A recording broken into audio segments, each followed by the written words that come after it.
오늘의 출연자를 소개해드리겠습니다. 신한은행 백석현 이코노미스트인데요. 공인회계사 출신이고요. 현재는 신한은행 내에서 환율 전문 이코노미스트로 활동을 하고 있습니다. 주로 기업들을 대상으로 다양한 컨설팅 또 강의 등등을 하고 있는데요. 오늘은 Y스트릿을 통해서 외환시장, 어렵기는 한데 그 외환시장과 환율에 대해서 조금 더 쉽고 재미있게 여러분에게 이야기를 전달해 드리겠습니다. 그 신용을 통해서 전 세계로 흘러나간 돈도 달러화가 제일 중심이 되거든요. 근데 수출액 자체는 세 가지의 함수거든요. 네. 한 가지가 이제 환율이고, 네. 그 다음이 이제 수출 물량과 수출 단가. 요 두 개도 같이 생각을 해야 되는데, 그렇죠. 그 분위기 좋았을 때, 네. 그때 환율이 2007년에 900원까지 갔었거든요. 그렇죠. 그때 환율은 계속 그 당시가 이제 5년 내내 환율이 하락했던 시기인데.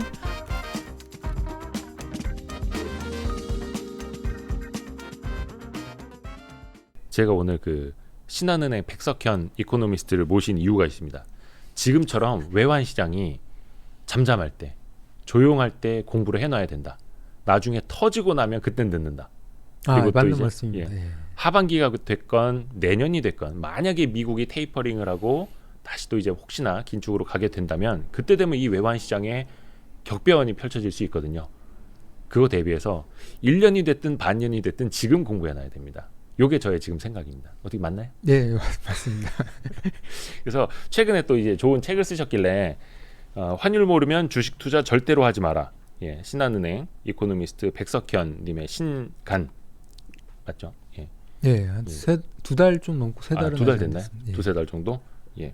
이 위너스북에서 책을 만약에 더 많이 보내주시면은 감사한 마음으로 저희 구독자분들하고 나눠서 보겠습니다. 이거는 뭐 협찬은 아니고 저 이제 나와주셔서 너무 감사해가지고 항상 이렇게 나와주시는 분들한테 제가 해드릴 수 있는 건 이거밖에 없습니다. 요거는 이제 주린이 분들도 보실 수 있을 거고 정말 외환 어느 정도 고수 레벨에 올라가신 분들도 볼 수 있을 건데 그 다들 이제 헷갈리는 게 있습니다.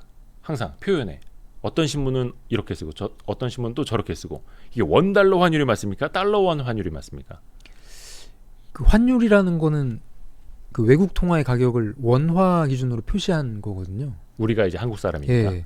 그래서 원달러 환율이라고 하든 달러원 환율이라고 하든 네. 그걸 표현하는 숫자 자체는 동일합니다. 그렇기 때문에 환율이 달러 환율이 1,100원이다. 네. 그러면 원달러 환율이라고 하든 달러원 환율이라고 하든 상관없고요. 그게 애들이 엄마 아빠라고 부르든 아빠 엄마라고 부르든 상관없는 거 마찬가지입니다. 아 그래요? 예. 그렇게 말씀해 주시니까 쉬워지네요. 그러니까 사실 이게 기자 입장에서도 헷갈리는 게 원화 대비 달러 환율 그냥 이렇게 순서대로 쓰면 원달러 환율이 맞는데 1달러 대비 원화 분모와 분자로 따지면은 또 이게 슬래시 했을 때 또 이게 헷갈리는 거예요. 그래서 이거 여쭤봤던 건데. 근데 외환시장에서 관행은 네. 그러니까 은행 간 시장에서 관행은 달러 대 원화를 표시할 때 그 슬래시를 중간에 끼거든요. 네네네. 그러면 꼭 달러 나누기 원화 같이 보여요. 맞아요. 근데 그게 나누기를 의미하는 건 아닙니다. 그러니까 저도 헷갈렸어요. 네. 그것 때문에 헷갈리는데 그러면은 원 슬래시 달러라고 해서 원화 나누기 달러가 아니라 그냥 원화 대비 달러 이렇게 이해를 하면 되는. 그러니까 달러하고 원 사이에 있는 슬래시는 그냥 원과 달러가 다른 통화라는 걸 표시한다는 것뿐이다. 그냥 그렇게 생각하시면 될 것 같습니다. 명쾌해졌습니다. 그냥 원달러 환율 이러면 되네요. 우리는 한국 사람이니까. 그리고 또 그 M자로 시작하는 신문에서는 항상 원화 값이 하락했다 이렇게 써요. 근데 우리는 하락했다 그러면 원달러 환율이 하락했다. 즉 원화가 강세로 갔다라고 이해를 하는데 꼭 몇몇 신문은 원화 값이 떨어졌다, 원화 값이 하락했다 이래가지고 한 번 더 생각을 하게끔 만들거든요. 어떻게 쓰는 게 좀 더 그 기자분하고도 그 대화를 해봤는데요. 예. 결국 이제 우리가 한국 사람들이고 한국 독자들을 대상으로 하다 보니까 네. 그래서 우리 관점에서 원화 가치라고 표현을 한다라고 네. 말씀을 하시더라고요. 그런데 외환시장의 뉴스, 글로벌 뉴스건 외환시장의 움직임을 이해할 때는 원화 가치가 아니라 달러화 가치를 기준으로 생각하고 쓰는 게 더 이해하기도 쉽고 시장을 보기에 더 편합니다. 그래서 언론에서 원화 가치라고 얘기를 하면 달러화 가치로 치환을 해서 예. 반대로 생각하는 버릇을 들이는 게 좋고요. 아하. 그러니까 단순히 환율만 놓고 봤을 때는 원달러 환율로 쓰는 게 쉽고 예. 가치를 놓고 봤을 때는 달러 가치에다 포커스를 놓는 게 쉽다. 네. 아, 이렇게 명쾌해졌습니다. 이렇게 가면 또 헷갈리시는 분들 많으실 것 아닌데 같은데. 사실 기자들도 헷갈리고 이게 어떻게 보면 언론사의 일종의 정책일 수도 있어요. 예, 그래서 보시는 분들이 더 헷갈릴 수도 있어가지고 일단 저희는 그렇게 정리를 해보겠습니다. 네, 그냥 간단하게 환율은 물론 뭐 유로화나 엔화 뭐 다른 그렇죠. 통화들을 얘기할 때도 있지만 환율 하면 그냥 달러화를 생각하시면 되고요. 네, 환율 하면 그냥 달러 가격 그렇게 생각하시는 게 무난합니다. 좋습니다. 오늘 아무래도 이제 달러 이야기를 대부분 하게 될 텐데 달러는 누가 봐도 기축통화고 그렇죠? 예. 과거에 혹시 그 기축통화가 바뀐 적이 있었습니까? 그럼요. 뭐 미국이 초강대국이기 이전에 예. 영국이 이제 세계를 주름잡을 때는 파운드화가 이제 기축통화였고요. 네, 그게 이제 실질적으로는 1차 세계대전을 기점으로 미국으로 넘어갔고 이제 공식화된 거는 2차 세계대전 이후에 미국의 달러화가 기축통화가 된 게 네. 공식화됐죠. 예, 기축이 무슨 뜻이에요? 기축이 기축통화라는 건 뭐 한마디로 하면 국제거래에서 중심이 되는 통화 중심이 되는 예. 통화. 라고 생각하면 되고요. 그렇기 때문에 한국이 중국에 수출하는 물량이 많잖아요. 네, 그래서 국가별 수출 비중을 하면 중국에 대한 수출 비중이 20%가 넘고요. 한국이 제 1의 수출국이죠. 예. 이제는. 예. 미국보다 2배 이상 가거든요. 네, 근데 한국 기업들이 중국에 수출하고 받는 돈은 위안화가 아니라 대부분이 아직도 달러입니다. 달러. 예. 그게 한국 기업이 원해서가 아니라 중국 기업도 원하고요. 한국 기업도 원하고 그게 편하고 서로 더 쓰임새가 많기 때문에 그렇죠. 그래서 아직도 그 기축통화의 위상을 무시할 수가 없는 거죠. 기축통화가 예전에 뭐 영국의 파운드에서 달러로 바뀌었듯이 그러면 앞으로도 또 어떻게 될지는 이론적으로는 모르는 거잖아요. 그렇죠? 예, 그렇죠. 예. 모르죠. 곧 그 나라의 통화는 그 나라의 힘하고도 직결이 되는 거니까. 예. 길게 보면 그거에 대한 전망은 조금 뒷부분에 예. 우리가 좀 나눠볼게요. 그 패턴이라고 말하기는 좀 그런데 항상 글로벌 금융위기나 글로벌 경제 위기가 발생할 때 항상 이제 통화의 흐름을 보면 달러화가 많이 강세를 보여왔죠. 예. 혹은 이제 엔화도 좀 같이 강세를 보여왔고 그런 형상들이 반복된다라고 좀 볼 수 있을지랑 왜 그런 현상들이 나타난다고 볼 수 있을까요? 위기 때 달러화가 강세를 보이는 현상.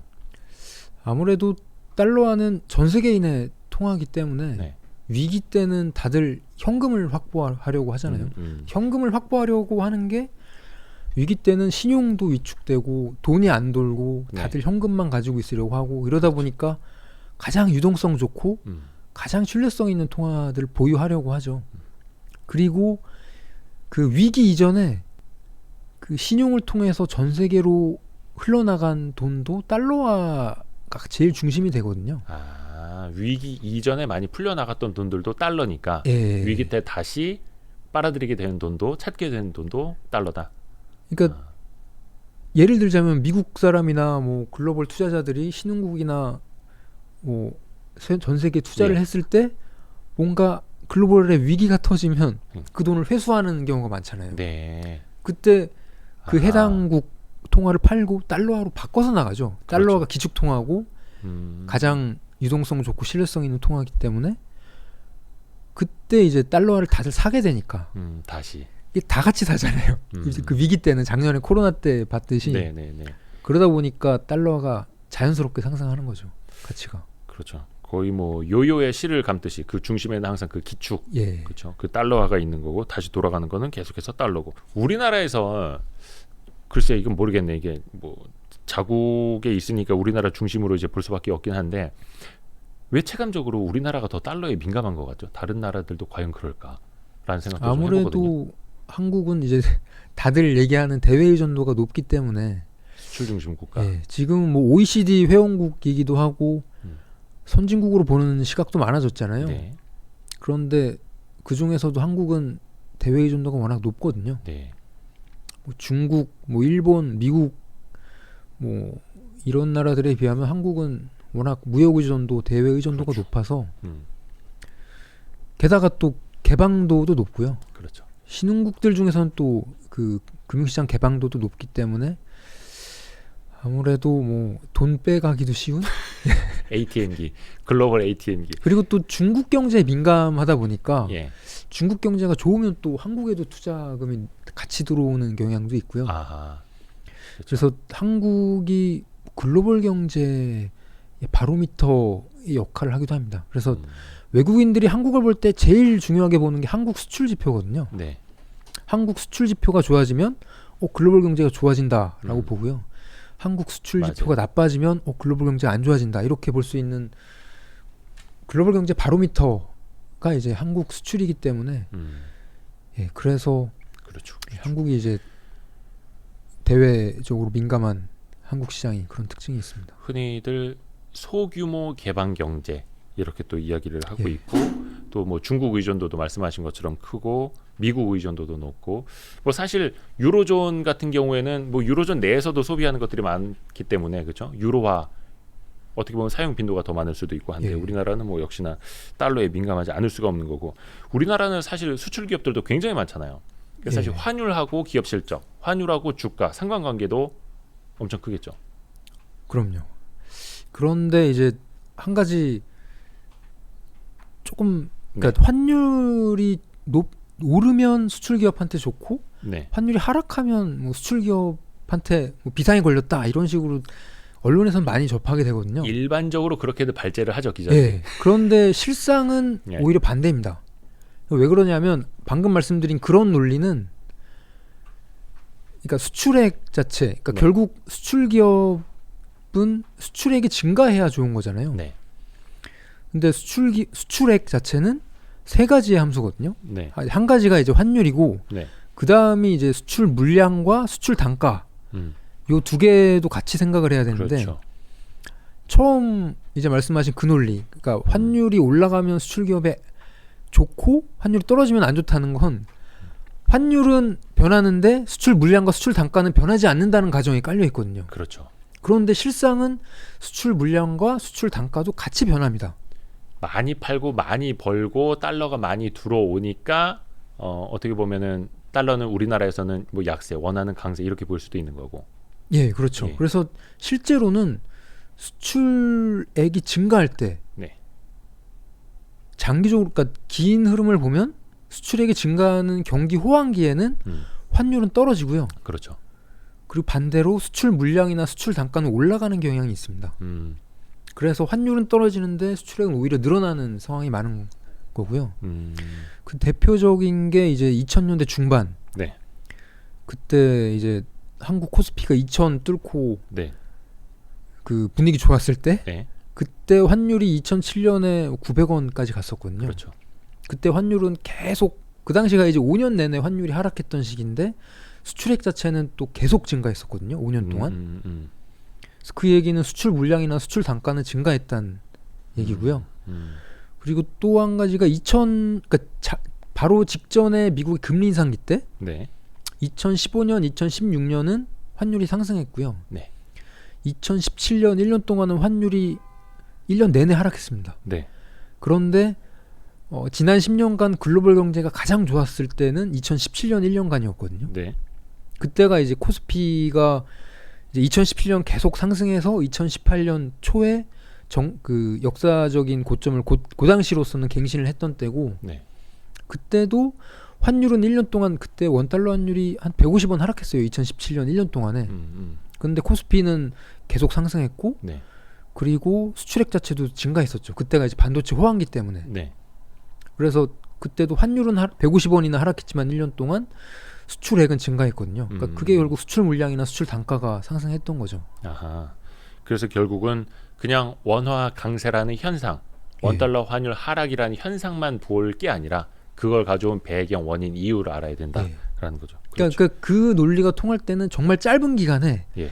환율이 뭐 며칠 사이에 급락을 했고, 그때는 이제 며칠 사이에 수출 단가나 수출 물량이 급변하는 경우는 이제 좀 드물기 때문에 네. 굉장히 단기에는 환율이 너무 빨리 변하면 이제 그런 문제가 생길 수는 있죠. 맞아요. 예. 기업이 부담이 기업에게 부담이 될 수는 있는데 길게 보면 그 기간은 굉장히 짧습니다. 앞에서도 말씀드린 것처럼 그 나라의 그 통화는 그 나라의 체질, 힘이라고 말씀드린 것처럼 우리나라가 잘 나갈 때 경상수지 잘 흑자 내고 많이 잘 나갈 때는 뭐 원화가 강세를 보일 수밖에 없다라는 거고요. 그래서 사실 저도 기획재정부 출입을 했었는데 정부에서도 가장 우려하는 거는 방향이나 뭐 그런 게 아니라 변동성 그거더라고요. 그래서 항상 시장이 구두 개입을 할 때도 방향이 아니라 변동성을 좀 잡기 위해서 개입하는 뭐 약간 교과서적인 멘트긴 한데요. 그런 맞습니다. 것도 좀 있고 여기까지가 이제 기초편이었습니다. 초급편이었고 요 이제 살살 중급편으로 좀 가볼게요. 중급편. 우리가 금리를 올려서 신흥국이 망가지면 그게 미국으로 부메랑으로 되돌아올 것이냐. 계속 미국이 먼저 회복한다. 미국만의 회복이다. 뭐 통화정책 차별하다. 이게 계속 화두였거든요. 테이퍼링도 미국이 조금 더 먼저 움직일 가능성은 높아 보이지만 어쨌든 유럽도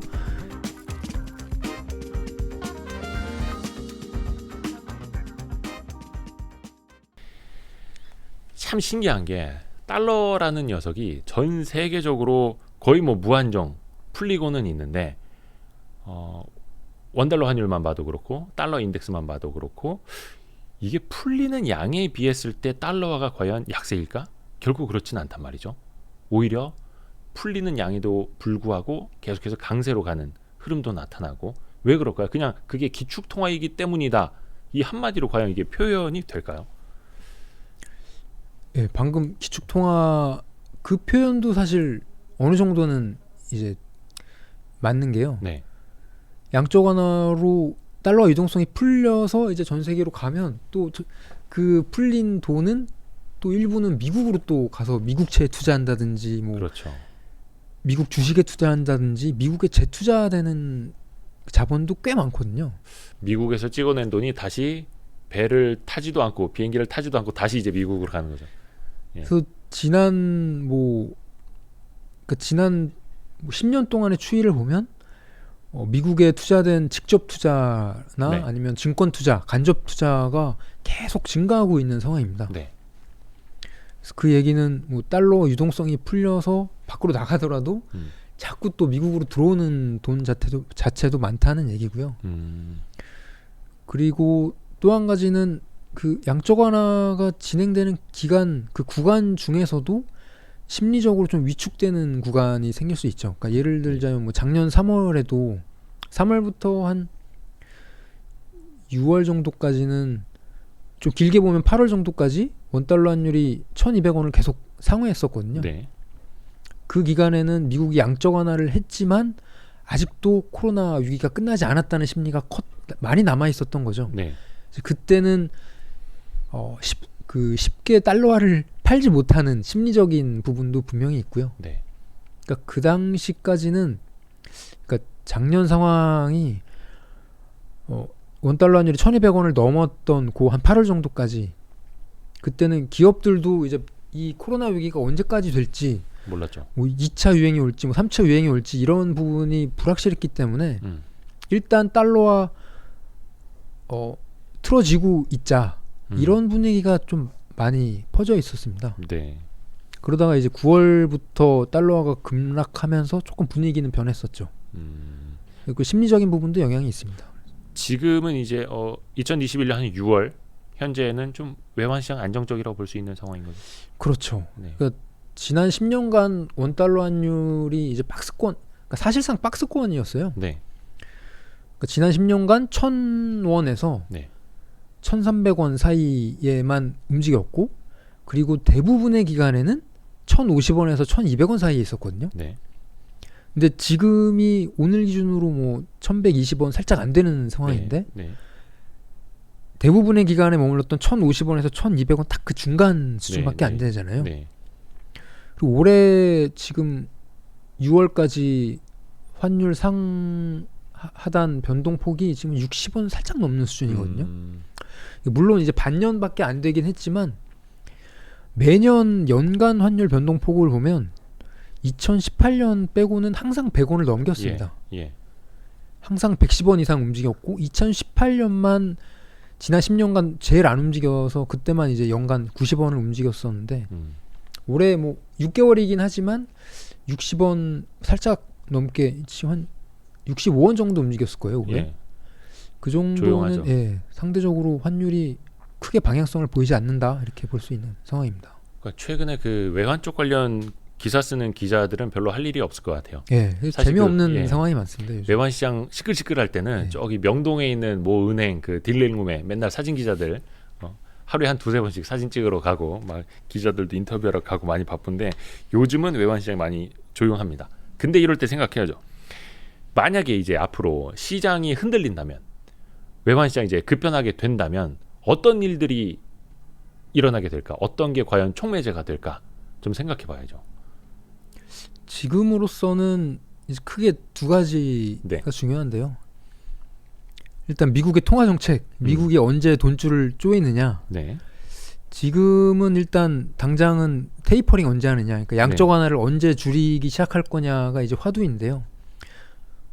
근데 테이퍼링 자체는 이제 돈줄을 줄이는 건 아닙니다. 그렇죠. 돈줄을 조이는 건 아니고 과거에 이제 테이퍼링을 이런 식으로 많이 표현했는데 자동차 운전할 때 엑셀을 밟다가 이제 브레이크를 밟는 순간이 있잖아요. 네.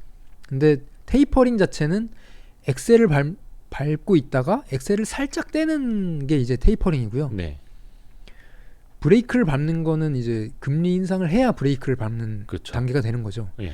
그래서 테이퍼링을 유동성을 이제 축소한다고 이제 오해를 하시기 쉬운데 테이퍼링 자체는 단지 그냥 엑셀을 밟고 있던 거에서 발을 살짝 떼는 수준에 불과하다. 가속도만 좀 덜 한다라는 거. 그렇게 이해를 하면 되는 거고요.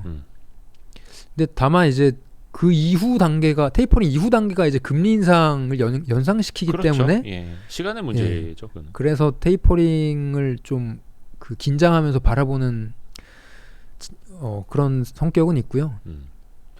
근데 한 가지는 이제 그거 미국의 통화 정책이 언제 이제 되돌려질 거냐 그거고 또 한 가지는 세계 경제가 얼마나 빨리 좋아질 거냐.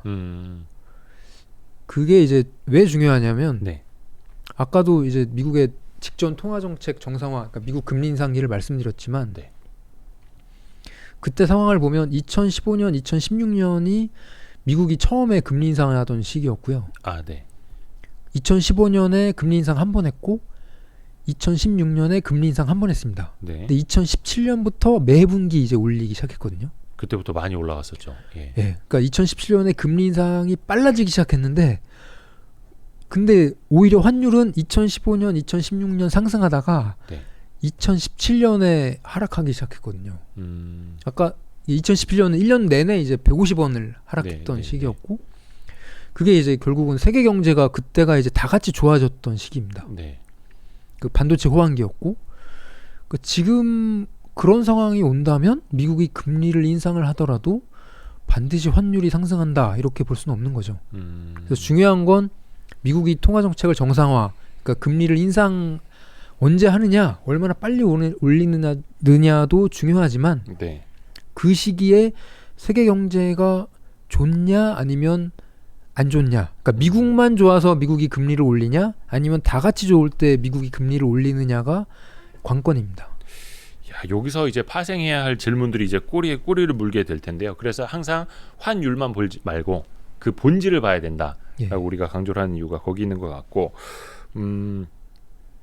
얼마 전에 그 한국은행 이주열 총재도 하는 그 71주년 기념사에서 그런 말씀을 하셨어요. 거의 시그널이 이제 시장에서는 연말쯤 한국이 먼저 기준금리를 올릴 수도 있는 것 아니냐 이렇게 이제 언론들은 해석을 하고 있는데, 미국이 금리를 올리기 전에 한국이 어떤 뭐 자본 유출이라든지 여러 가지를 감안을 해서 먼저 올릴 수도 있을까요?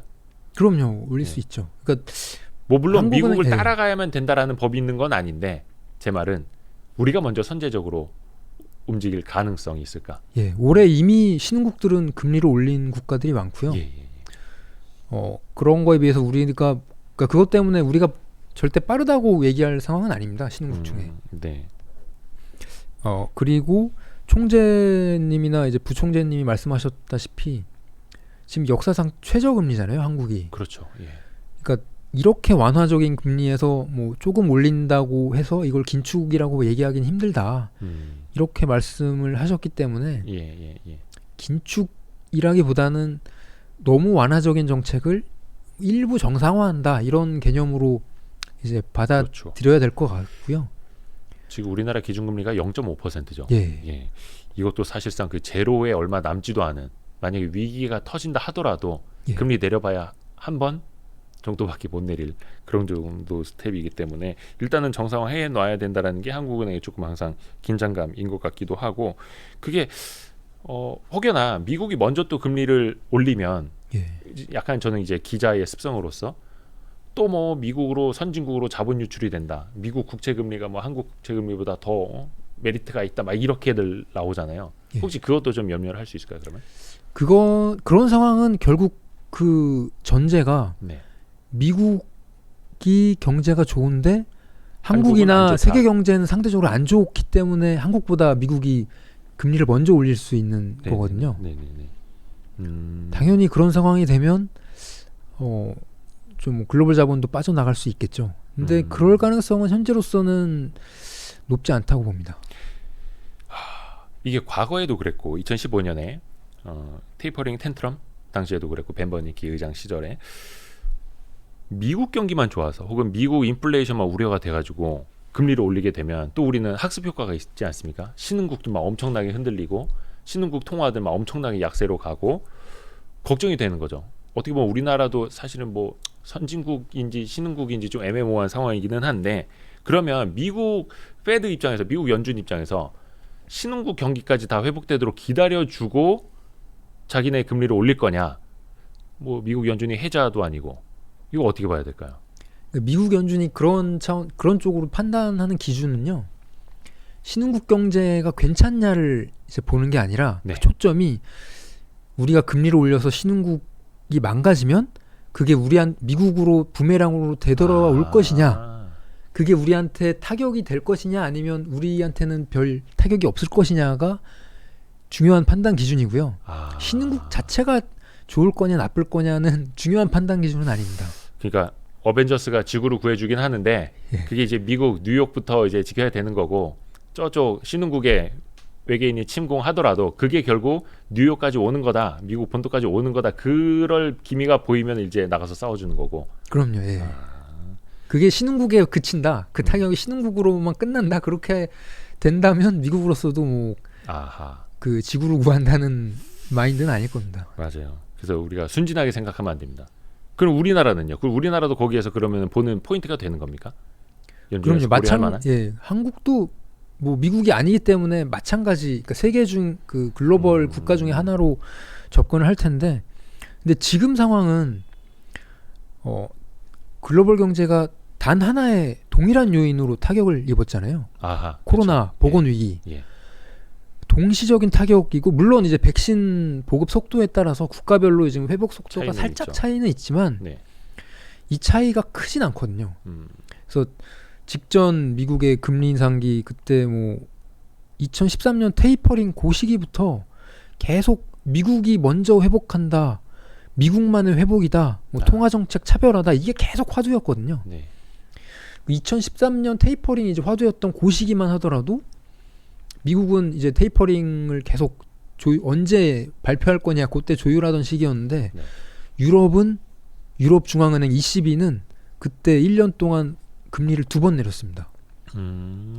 일본도 양적 완화, 뭐 QQE라고 해서 양적 질적 완화라고 하는데, 일본도 그걸 확대하던 시기였고요. 그러니까 서로 선진국 중앙은행끼리 서로 따로 가던 시기였죠. 그러니까 미국만 이제 물론 테이퍼링이긴 하지만 통화정책 정상화 단계를 이제 밟기 시작한다라는 쪽이었고, 유럽이나 일본은 오히려 더 금리를 금리 내리는 게 아니라, 유럽은 금리를 내리고 일본은 양적 완화를 더 확대하고 이런 쪽이었기 때문에 서로 반대로 갔고, 그게 이제 통화정책 차별화가 되면서 달러화로 몰려가게 되는 상황이었던 거죠. 저도 지금 그거 여쭤보려고 했는데, 사실 물은 높은 곳에서 낮은 곳으로 흐르지만 돈은 낮은 곳에서 높은 곳으로 흐르잖아요. 그 금리를 따라서.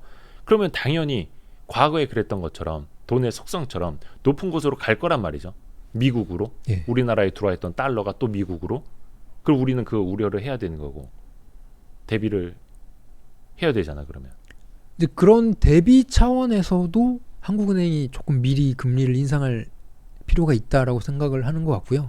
오히려 그래서 먼저 올려주는 게 좋다. 테이퍼링 얘기가 나올 때 미리미리 금리를 어느 정도 정상화할 단계가 곧 올 것이다. 네. 이런 밑밥을 깔아주시는 게 아닌가 그렇게 판단하고 있습니다. 약간 그런 거에 먼저 대비를 해주겠다. 그래서 실제로 미국에서 테이퍼링이라든지 긴축이 가더라도 우리나라가 먼저 뭔가 좀 문턱이라고 해야 될까요? 문턱 같은 걸 좀 만들어 놓겠다. 예. 그리고 그당 2013년 뭐 그 이후까지 2016년 요때까지 상황이랑 또 다른 게 유럽도 다르거든요. 그 그러니까 당시에는 뭐 유럽 재정 위기가 엄청 심했죠. 예. 아까 말씀드렸다시피 그 당시 유럽이 2013년에만 금리를 2번 인하를 했고 네. 뭐 그 이후에 양적 완화를 도입하는 그 수순을 밟아가면서 미국과 이제 서로 반대로 갔는데 지금은 미국하고 스탠스가 거의 비슷하거든요. 테이퍼링도 미국이 조금 더 먼저 움직일 가능성은 높아 보이지만 네. 어쨌든 유럽도 일부 위원들은 그러니까 유럽 ECB 그러니까 유럽 중앙은행 위원들 중에 일부 좀 매파적인 국가들 네. 독일이나 뭐 네덜란드 출신 중앙은행 총재들은 테이퍼링 우리도 슬슬 논의해야 된다 이런 얘기들을 하고 있거든요. 네. 그래서 미국하고 지금 큰 차이가 없는 상황입니다. 그러면 여기에서 문제. 자, 우리 백석현 이코노미스트께서는 미국의 테이퍼링 시점 언제쯤으로 혹시 보세요? 뭐 개인적인 의견이어도 좋습니다. 뭐 이거는 신한은행의 의견은 아니니까. 저희 부서의 의견이기도 하고 저도 그래요? 이제 제 의견도 그렇고요.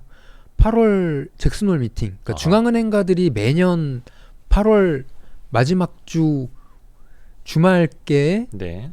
이제 미국 켄터키 주인가? 거기 예. 잭슨홀 예. 미팅을 여는데 그 중앙은행가들이 다 모이고요. 작년에는 비대면으로 했는데 올해는 대면으로 하는지 그 부분은 지금 아마 백신 맞고 모이겠죠. 예, 아마 미국은 뭐 이제 마스크도 안 쓰는 데들도 있으니까. 그런 방향이 되지 않을까 싶은데 아하. 그때마다 뭐 유로존 중앙은행이라든지 미국 연준이 중요한 정책을 발표했던 적이 많거든요. 네. 작년 같은 경우에는 잭슨홀 미팅에서 그 평균 인플레이션 목표제 AIT 네네. 연준이 네, 맞아요. 이제 거기서 이제 공식화를 했고요. 그래서 올해도 테이퍼링을 그 8월 잭슨홀 미팅 때 얘기를 하지 않을까.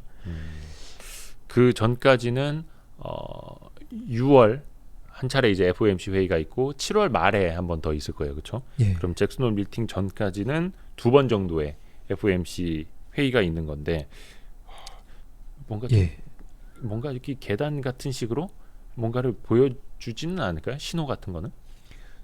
그러니까 그 신호를 8월 달에 줄 처음으로. 거라는 얘기인 거고요. 실제 테이퍼링의 개시 시점은 내년 1월이나 빠르면 올해 12월 그렇게 보고 있고요. 그러니까 지금은 테이퍼링에 대해서 시장이 자꾸 물어보면 연준이 하는 얘기는 테이퍼링 논의를 시작하는 것에 대해서도 아직 얘기를 안 하고 있다. 그렇죠. 이런 식으로 얘기를 하고 있는데 테이퍼링 논의를 이제 시작하겠다. 요 정도의 뉘앙스를 잭슨홀 미팅 때 얘기할 것 같다. 그러면 이제 생각입니다. 예측하시기는 빠르면 8월에 깜빡이 켜는 거고 실제 차선 변경하는 거 한 12월이나 내년 빠르면 12월 아니면 뭐 일반적으로는 그러니까 현재 시장의 컨센서스는 뭐 1월 이렇게 1월. 보는 게 맞을 것 같습니다. 좋습니다. 그래서 항상 많은 투자자분들은 깜빡이 켜면 이제 바로 놀라기 때문에 운전을 이제 오래 하신 오너 드라이버 분들은 앞차가 깜빡이 켜면 이제 바로 엑셀 밟지 않습니까? 못 들어오게 들이대고 초보자분들이 이제 깜짝 놀라고 막 식은땀 흘리는데 투자자분들도 마찬가지일 거예요. 이 고수분들은 이미 저 차 지금 슬금슬금 차선 쪽으로 다가오는데 그럼 제가 깜빡이 안 켜고 들어올 수도 있겠어. 그러면 나만의 해지를 하거든요. 투자로. 근데 투자자분들은 그걸 못해요. 일반 그 초보자분들은. 어떻게 해야 될까요? 투자자분들은 지금 그럼 뭐 어떻게 달러 자산을 사서 해지를 해야 되는 겁니까?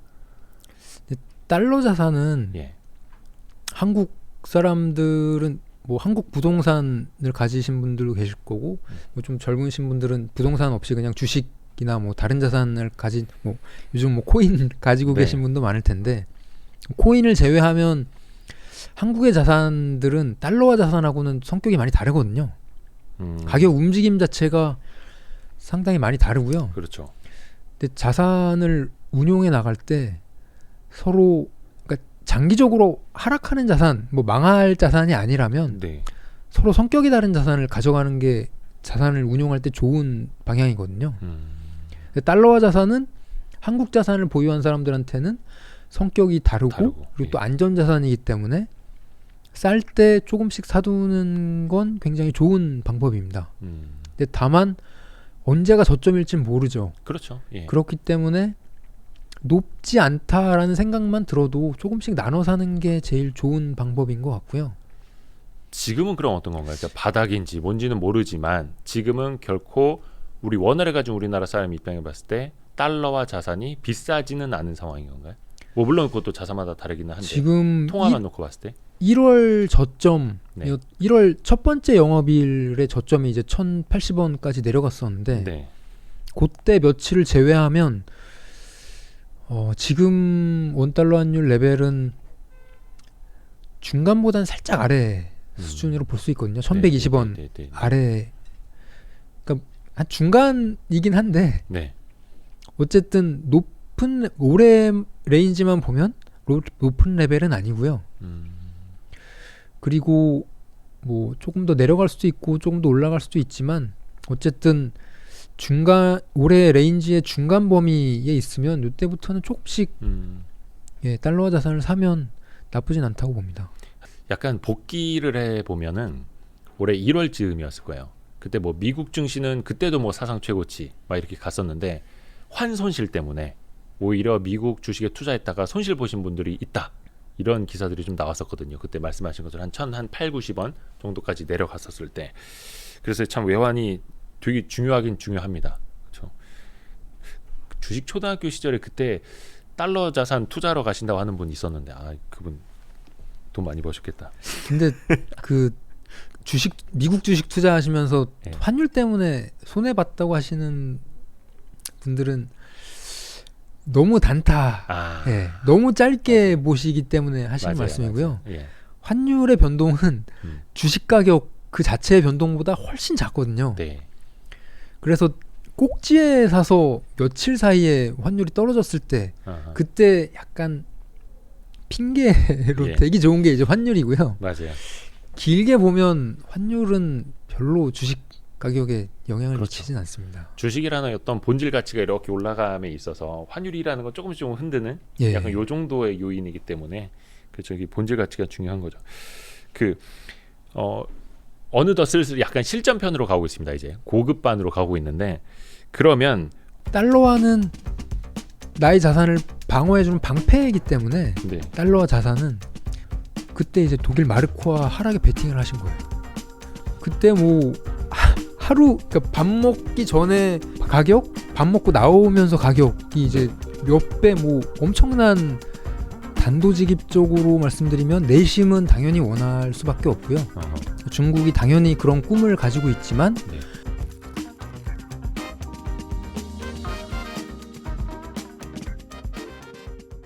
어느덧 슬슬 약간 실전편으로 가고 있습니다. 이제 고급반으로 가고 있는데 그러면 외환에 투자하는 방법과 종류 몇 가지만 좀 알려주시겠어요? 많은 분들이 이제 뭐 미국 주식 같은 경우에 이제 하시는데 그 밖에 외환에 직접 투자하시는 방법도 일단은 뭐 가장 쉬운 방법은 달러 예금 뭐 이런 것도 있겠지만 네. 또 한 가지 방법은 주식 투자하시는 분들이라면 미국채 ETF 이런 것도 있고요. 물론 이제 미국채 ETF는 환율에만 영향을 받는 게 아니라 네. 미국 금리, 그러니까 미국 국채 금리에도 영향을 받기 때문에 네. 환율만 그렇죠. 이제 움직이진 않고요.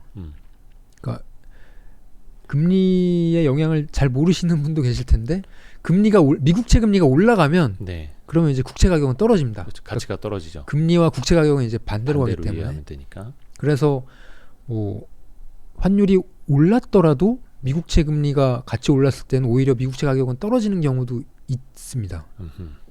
맞아요. 그래도 어쨌든 달러화 자산을 투자할 때 뭐 달러와 뭐 정기예금이나 뭐 이런 거를 제외하면 주식 투자자들이 가장 쉽게 접근할 수 있는 건 이제 미국채 ETF가 될 거고요. 네. 그러니까 내가 달러화를 직접 사지 않더라도 미국 주식도 결국 달러로 환전해서 사는 것도. 그렇죠. 예. 그런 것도 있을 거고 아니면 뭐 미국 뭐 S&P ETF 중에 뭐 해지 안 된 것들이 있다면 예. 그런 것도 달러화 가격에 연동을 할 거고요.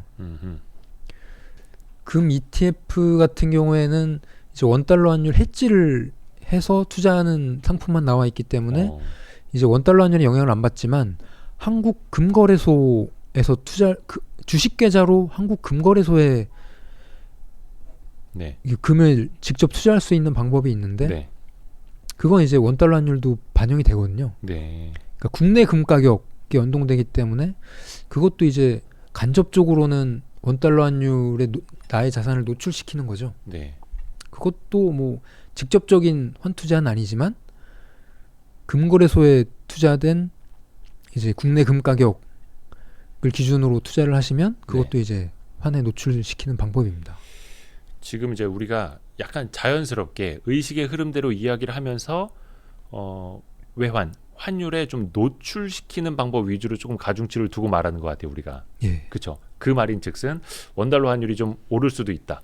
즉 미국이 금리를 올리게 되면 어쩔 수 없이 달러화가 강세. 즉 원달러 환율은 오를 수밖에 없으니 미국 자산, 달러 자산에 투자를 하더라도 해지를 해서 환율을 고정시키는 것보다 약간 해지를 하지 않고 열어두면서 환율이 올라갈 때 추가 수익을 더 얻는 것이 나을 것이다. 약간 이런 쪽으로 기대를 하게 되는 걸까요?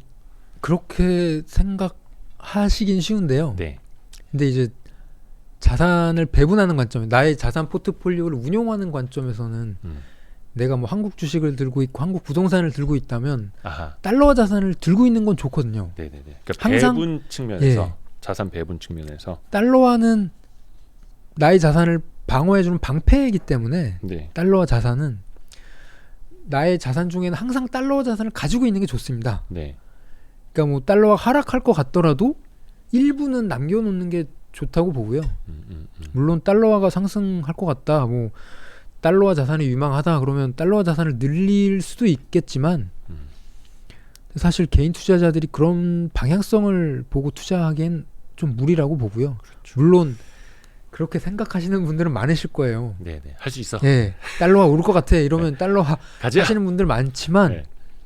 저는 그러니까 투자를 적극적으로 하시는 분들은 달러화 자산을 항상 일부라도 가지고 가시는 게 맞다고 보고요. 그래서 아직 안 가지고 계신 분들이라면 지금부터라도 조금씩 달러화 자산을 나의 자산 중에 일부를 편입시키는 게 맞다.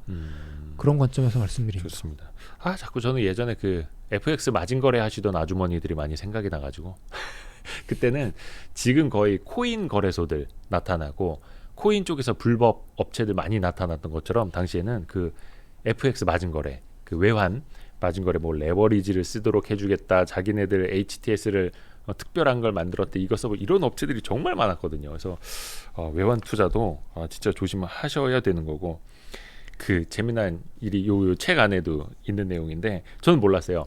그 거시경제의 대부 케인즈, 존 메이너드 케인스, 그분도 외환 투자했다가 엄청난 손실을 보셨다면서요. 그 거시경제 제일 큰 형님이 아까도 말씀하셨 한 100년 넘은 방금 전에 이제 FX 마진 거래 말씀하시면서 레버리지 말씀하셨잖아요. 네. 그때 이제 케인즈가 피해를 본 게 이제 레버리지 때문에 피해를 많이 봤고요. 그 형님도 레버리지 쓰신 거예요? 예. 그 당시에 이제 아마 그분이 레버리지 한도를 10배? 10배요? 그 정도 13배인가요? 과감한 형님이네요. 그러니까 실제로 10배를 갖다 썼는지 모르겠지만 네. 그 당시 한도를 부여받은 것 자체는 10배인가 13배 그 정도 수준이었던 걸로 알고 있고요. 근데 그 케인즈가 결국 투자로서 성공했다고 알려져 있는데 투자자로서 초기에는 이제 외환 투자를 했었고 그때 이제 피해를 봤던 거고요. 아하. 나중에는 성공을 하셨지만 나중에 성공한 건 외환 투자는 아니었고요. 근데 외환 투자에서 어떻게 피해를 봤냐면 그 당시에 이제 1차 세계대전에서 독일이 패망국이 됐고 네네네. 그리고 이제 승전국들이 독일한테 이제 배상금을 물리기 위해서 파리 네. 평화회담을 개최를 열었고 네. 거기에서 영국 대표단의 일원으로 케인즈가 가서 우리 유럽의 장기적인 그 평화와 네. 유럽의 미래를 위해서는 음. 독일을 망하게 할 정도는 가서는 안 된다. 아. 이렇게 화풀이 하듯이 독일을 망하게 하면 결국 우리한테 부메랑이 될 수 있다. 이런 생각을 가지고 그 승전국들 회의에서 이제 자기 주장을 관철시키려고 했는데 이게 먹히지가 않았거든요. 1차 세계 대전 이후에 예, 예. 그 파리 평화회담 때 이 내 말이 안 되겠구나. 그래서 이제 거기서 이제 발을 빼신 다음에 네. 그때 이제 독일 마르크화 하락에 베팅을 하신 거예요. 독일 마르크화의 하락에다가 예, 그러니까 독일 매도 망한다에 그 아. 배상금 때문에 독일 망한다에 베팅을 하신 거죠. 아, 독일 망한다. 그러니까 자기가 독일 망하게 하면 안 된다라고 주장을 했는데 자기 주장이 안 먹히니 예. 아 진짜 독일 망하겠는데 하면서 예. 독일 망하는 방향에다가 배팅을 하셨다. 예, 이제 그 야, 승전국들 얘기하는 거 보니까 와 이거 아, 참 도덕적인 형님이시네. 독일 망할 게 이제 뻔히 보인 거죠. 예. 정책 결정하는 입장에서 딱 보니까 예. 아 이거는 뭐 빼도 박도 못하게 독일 망하겠다. 이게 어. 빤히 보이기 때문에 마르코와 베팅, 그러니까 보통 그렇게 자신감이 넘칠 때, 네. 방향이 명확하게 보일 때 그것도 레버리지까지 레버리지까지 일으키잖아요. 작년에 이제 원유 마이너스 가격 될지 모르고 사람들. 레버리지 샀던 것처럼 네. 그때 그런 상황이었던 거죠. 어. 그래서 이제 물론 독일이 망했죠. 그래서 당시에 예, 그 당시에 이제 독일이 망해서 이제 하이퍼 인플레이션. 네. 그때 뭐 하루 그러니까 밥 먹기 전에 가격, 밥 먹고 나오면서 가격이 이제 네. 몇 배 뭐 엄청난 인플레이션이 있었던 시기이기 때문에 그게 1923년이라고 그 정도였죠. 예. 그래서 결과적으로는 독일이 그렇게 됐지만 마르코아가 이제 휴지 조각이 됐지만 네. 그 전에 잠깐 한 3개월 동안인가 네. 마르코아가 반등했던 시기가 있었어요. 잠깐 반등을 했다고 예. 마르코아가. 근데 그 반등하는 시기에 레버리지를 일으켰기 때문에 아. 소위 속된 말로 박살이 난 거죠. 자기 돈 다 원금 예, 털린 이제 거고. 원금이 털렸기 때문에 아하. 나중에 가격이 오른다고 해도 원금이 털리면 제로가 된 거잖아요. 네네네.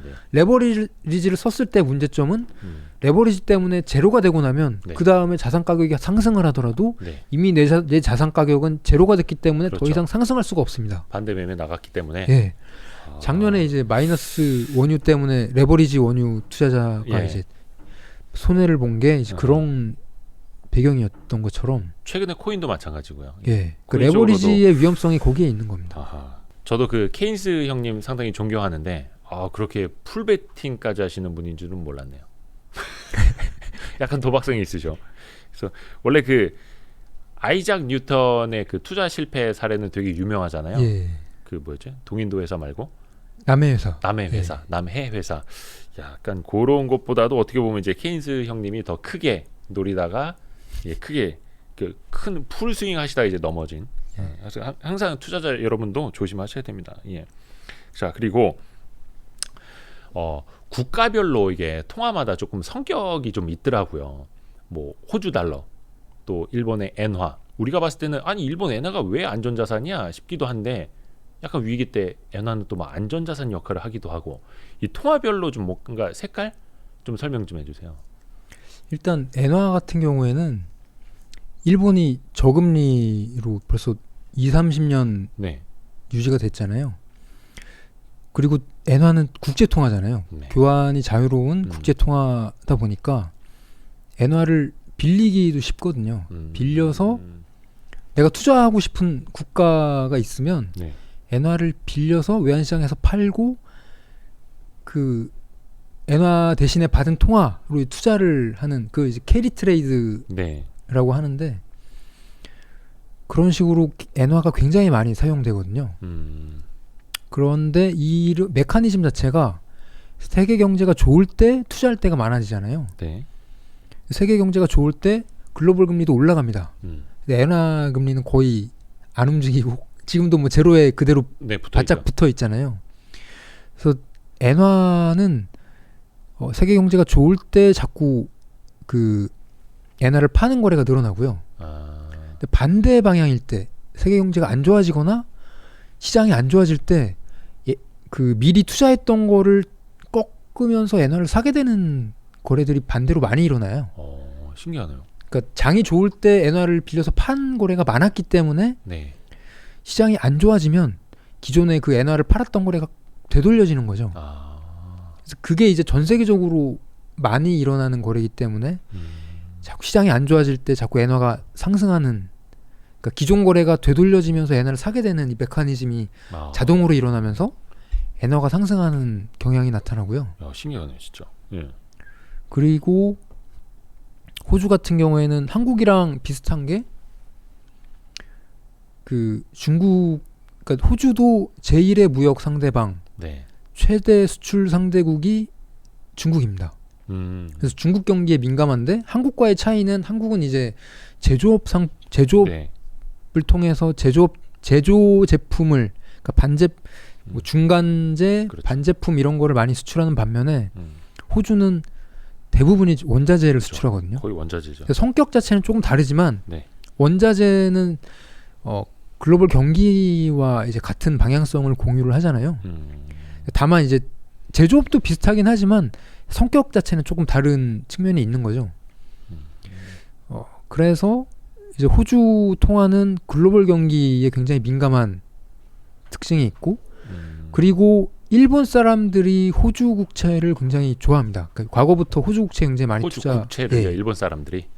왜냐하면 호주가 선진국 중에서도 그 신용 등급이 제일 좋은 나라였고, 그리고 선진국 중에서도 상대적으로 금리도 높은 나라였거든요. 네. 그래서 일본 엔화를 팔고 뭐 호주 달러에 투자하는 거래도 많고요. 네. 일본 사람들도 호주 국채나 호주 자산을 좋아하고, 그러다 보니까 외환 시장에서 그 전체 금융 시장의 분위기를 가장 잘 나타내는 통화쌍이 호주 달러하고 엔화 요 통화쌍입니다. 재밌네요, 그것도. 또 하나가 많은 분들이 이제 선진국 자산보다 좀 신흥국 자산에 투자하시는 분들이 조금씩 많이 생겨나고 있습니다. 몇 년 전에 한번 열풍이 불었던 브라질 국채가 대표적이고, 뭐 브라질 국채 금리 20% 준다, 뭐 이런 거에서 몇몇 증권사에서 몇 년 전에 브라질 국채 엄청 팔았었잖아요. 그 주변에도 그런 분들 좀 많이 계신가요? 요즘에도 어때요? 주변에 계십니다. 네. 주변에 계시고, 네. 간혹 이제 개인적으로 문의하시는 분들이 있긴 한데, 네. 저도 한때는 브라질 국채 괜찮은 것 같다라고 말씀드린 적은 있었는데, 원래 브라질 국채, 브라질 해활화 환율이 원자재 가격에 많이 민감하게 움직이거든요. 네. 근데 최근에 보면 원자재 가격은 상승하는데 브라질 해활은 못 따라가는 경향이 나타나서, 그리고 과거에 비해서는 이제 금리 메리트도 조금 줄어들긴 했죠. 지금 한 어느 정도 하죠, 브라질 국채가? 최근에는 저한테 브라질 국채를 물어보신 분이 안 계셔서, 제가 원래 브라질 국채는 개인적으로 물어보시는 분들 계실 때만 보는 통화라서, 네. 저는 주로 메이저 통화 보거든요. 네네네. 그래서 잘 안 보기 때문에 최근에 뭐 금리 정확한 수준은 모르겠지만, 네. 어쨌든 과거에 비해서는 금리 수준도 좀 떨어진 상황이라, 네. 적극적으로 브라질 국채를 뭐 투자하라고 말씀을 못 드리겠습니다, 지금은. 제가 찾아보는 사이트에도 이제 브라질 국채가 옛날엔 있었는데 지금 사라졌네. 제가 한번 찾아볼게요. 그냥 네이버에 치니까 나오는데요. 브라질 국채 10년물 9.23, 3년물이 7.97, 5년물이 7.98. 저도 진짜 몇 년 만에 봤네요, 브라질 국채 수익률. 예전에 한때 브라질 국채 수익률 막 20% 넘는다고 그래가지고 막 증권사에서도 엄청 팔고, 막 그때 리우 올림픽이었죠. 리우 올림픽 당시만 하더라도 뭐 10몇 %.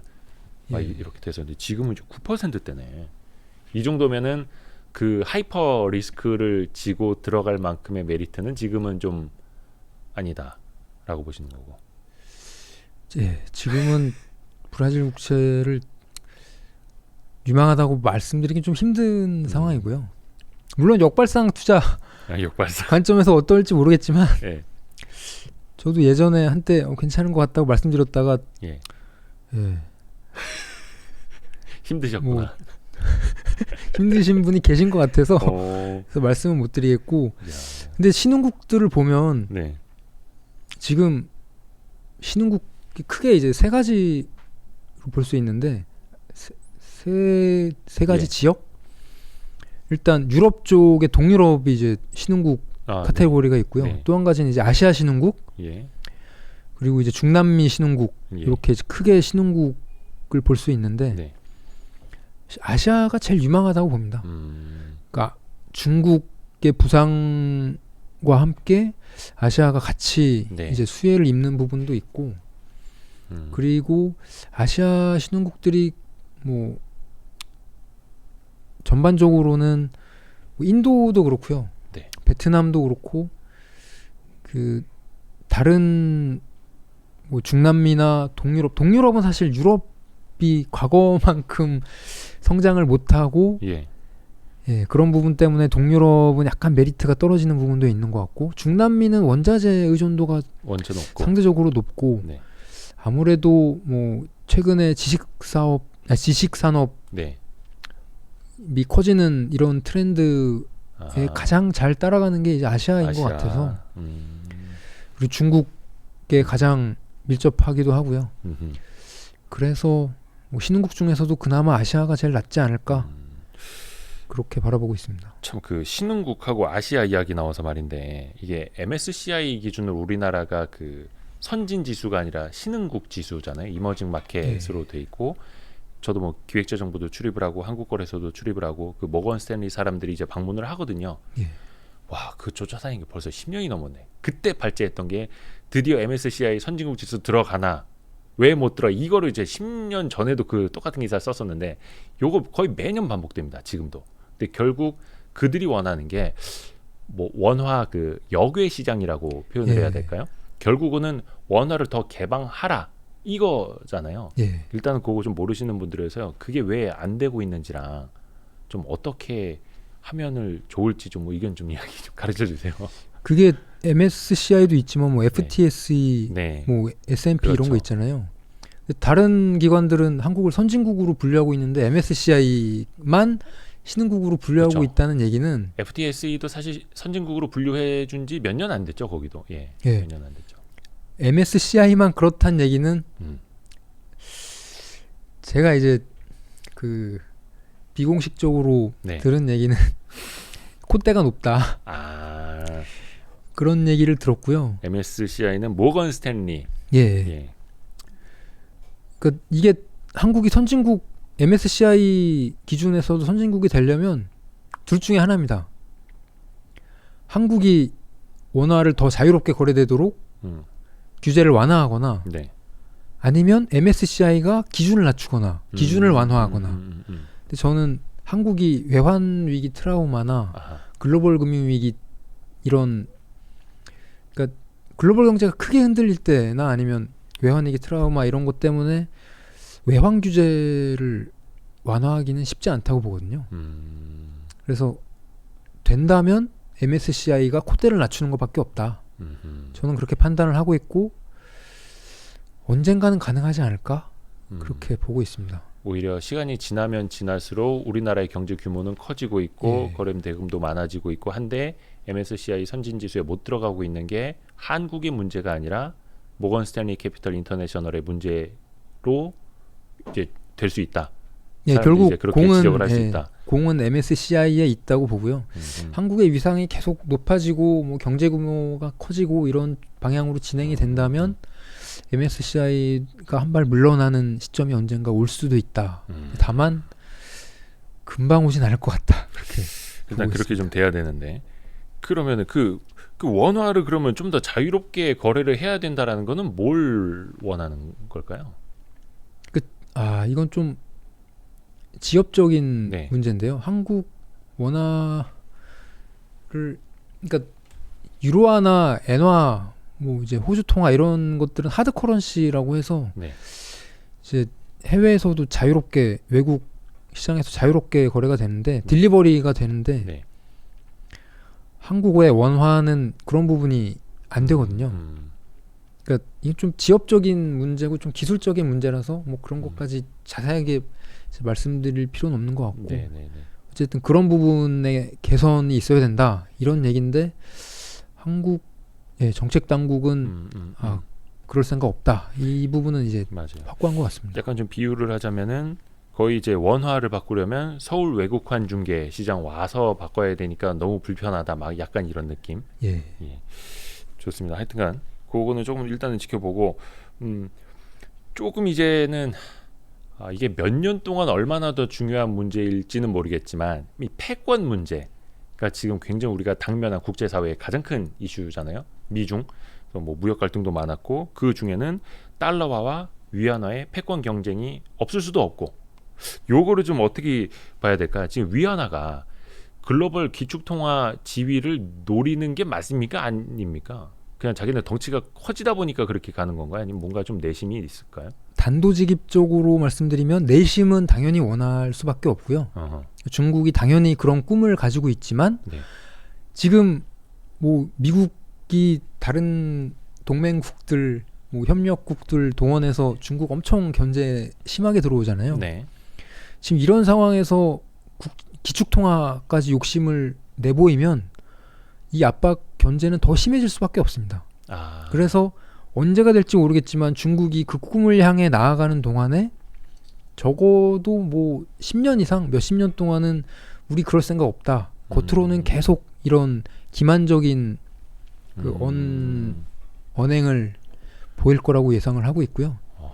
그래서 꿈은 당연히 기축통화죠. 내가 중국의 꿈은 결국 과거의 중화 그 영광을 되찾는 게 이제 중국의 꿈인데 거기까지 갈 때까지 지금도 이렇게 견제가 강하게 들어오는데 기축통화의 요 그 기득권까지 뺏어가겠다는 걸 겉으로 드러낼 수가 절대 없거든요. 그래서 꿈은 있지만 가급적 겉으로 드러내지 않는 방식으로 다가갈 거라고 보고요. 그러니까 이제 발톱을 숨기고 있는 거네요. 그저 얼마 전까지만 해도 작년이었나요? 시진핑 주석이 우리는 그 글로벌 패권 욕심내지 않는다. 앞으로도 글로벌 패권을 욕심내지 않겠다 이렇게 이야기를 해가지고 저 트럼프 형님 앞에서 뭔가 좀 깨갱하는 건가 싶었는데 그게 아니라 일단 살짝 발톱을 좀 숨겨놓고 더 힘을 기르는 이런. 보는 시각에 따라 다를 수는 있지만 저는 그러니까 제가 책에도 인용했던 내용인데 마이클 필스버리라는 분이 그러니까 미국의 정보원으로 오래 근무하신 분인데 이분이 100년의 마라톤이라는 책을 내신 게 있는데 거기 보면 중국이 그 춘추전국 시대 때 이제 결국 기만 전술을 통해서 이제 패권을 장악하고 이게 그러니까 결국 중국이 그 춘추전국 시대를 통해서 얻은 교훈은 나의 의도를 상대방이 파악하지 못하게 기만 전술을 굉장히 적극적으로 활용을 하는 국가거든요. 그러니까 중국 사람들이 그렇다는 게 아니라 중국의 지도부는 그 기만 전술을 적극적으로 활용을 한다. 이런 관점에서 그 책을 저술을 하셨는데 저는 그 관점에 전적으로 동의하는 입장이고요. 그래서 소련하고 중국 사이가 안 좋았었잖아요. 과거 소련이 존재하던 시기에 그때 이제 중국이 그 당시에 얻었던 교훈이 소련 정보원 그 정보 당국에서는 중국이 넘버원이 되려는 흑심을 품고 있다. 이런 그걸 파악을 했었거든요. 중국은 그때 소련이 우리의 의도를 파악했던 걸 실수라고 생각을 하고 있는 것 같아요. 그래서 중국은 지금도 이제 미국과 동맹 국가들이 중국을 이렇게 견제하는 게 강한 걸 느끼고 있기 때문에 중국의 꿈을 겉으로 드러내지 않으려고 최대한 끝까지 노력할 거다 그렇게 보고 있습니다. 정말 그 마지막 순간까지도 발톱을 보여주지는 않을 거다. 그러니까 기축통화가 넘어오려면 결국 경제력도 중요하지만 군사력, 뭐 정치, 국제 이 정치력 이런 게 다 요건이 갖춰져야 되거든요. 그러니까 중국이 주도하는 국제 질서에 다른 나라들도 다 따라오는 시점이 돼야 기축통화도 이제 될 수 있는 거기 때문에 지금은 중국이 국제 질서를 주도하는 레벨까지는 못 왔잖아요. 그렇죠.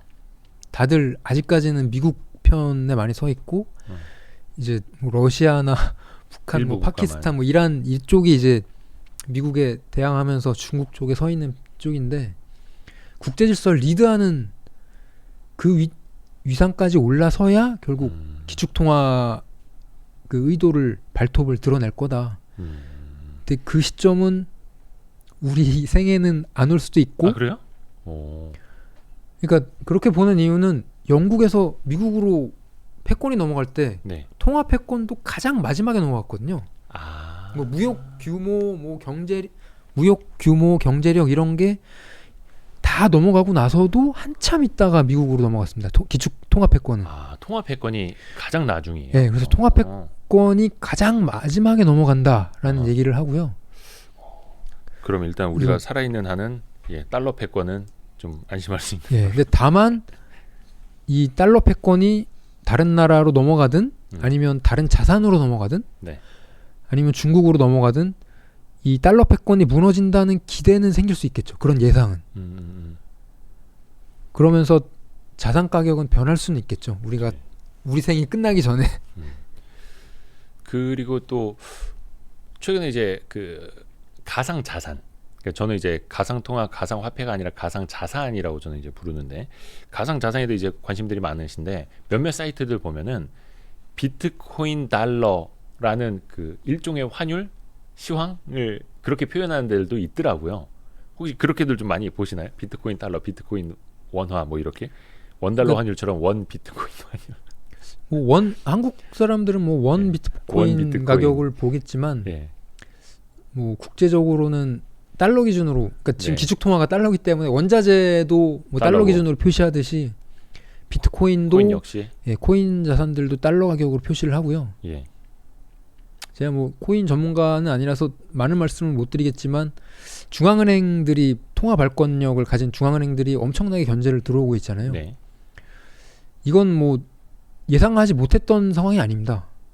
그래서 미래는 불투명하고 이제 디지털 세계가 계속 확장되는 이 시대적인 흐름을 보면 이런 암호화폐, 뭐 가상자산의 가능성은 많지만 잠재력은 무궁무진하지만 이 통화 권력을 쥔 그 국가와의, 그러니까 개별 국가들, 통화 패권을 가진 국가들 이 당국과의 이 파워 게임을 고려를 하면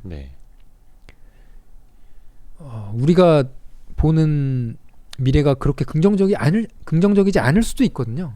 그래서 코인에 투자할 때는 모든 걸 잃을 수 있다는 각오를 하고 투자를 해야 된다고 보고요. 그러니까 대박 아니면 쪽박이 될 수 있다는 생각을 가지고 투자를 해야 되고 실제로 중앙은행가들은 저거는 쪽박될 수 있다라고 경고를 하는 분들도 많거든요. 실제 그럴 수도 있기 때문에 그런 가능성은 인식을 하고 투자를 하셔야 되고, 그래서 투자를 하신다면 내 자산의 굉장히 일부만 투자를 하셔야 된다. 그렇게 저는 판단을 하고 있습니다. 그러니까 사실 군사력 그 힘은 뭐 핵무기라든지 항공모함, 전투기, 뭐 미사일 이런 데서 나온다면 경제력은 사실 뭐 제조업, 서비스업도 있습니다만 통화가 사실 제일 또 중요한 거일 수도 있고, 중앙은행들이 또 뿐만 아니라 각 국가가 그 힘을 놓을 리는 당연히 없고, 그걸 또 대체하는 디지털 자산을 용인하기란 사실상 저도 불가능하다라고 보는 거예요. 그래서 뭐 CBDC 뭐 이런 것들도 중앙은행이 많이 또 이제 개발을 하는 건 거고요. 이야기가 너무 좀 방대하게 가는데 마지막으로 그거 한번 여쭤볼게요. CBDC 이런 것도 많은 분들이 이제 주목하고 계셔가지고, CBDC가 만약에 그러니까 중앙은행이 만든 디지털 자산이 나온다면 한 몇 년이나 걸릴까요? 한국은행에서도 뭐 그거 많이 연구하고 있다는. 중국 같은 경우에는 그 내년 초 2월 그 베이징 올림픽 때 이걸 전 세계 디지털 위안화를 보이겠다는 요 방향, 그 목표가 뚜렷한 것 같아요.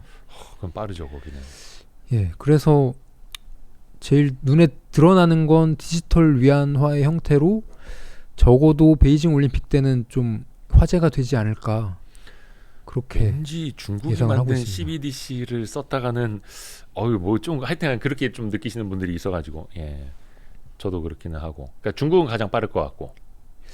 그리고 아무래도 연준도 이제 가급적 기축통화 패권, 기득권을 누리고 있다 보니까 네. 그런 디지털 위안화의 빠른 그 대비. 예, 발전과 이 영역 확장을 견제할 수밖에 없는 입장이잖아요. 네네네. 그래서 처음에는 이 디지털 중앙은행 화폐에 거리를 두다가 네. 얼마 전부터는 굉장히 마음이 조급해졌거든요. 그래서 미국 연준이나 그리고 한국도 뭐 전 세계 중앙은행들이 움직이고 있는데 네. 한국도 지금 뒷짐지고 있을 상황이 아니니까 한국은행도 움직이기 시작했고요. 네.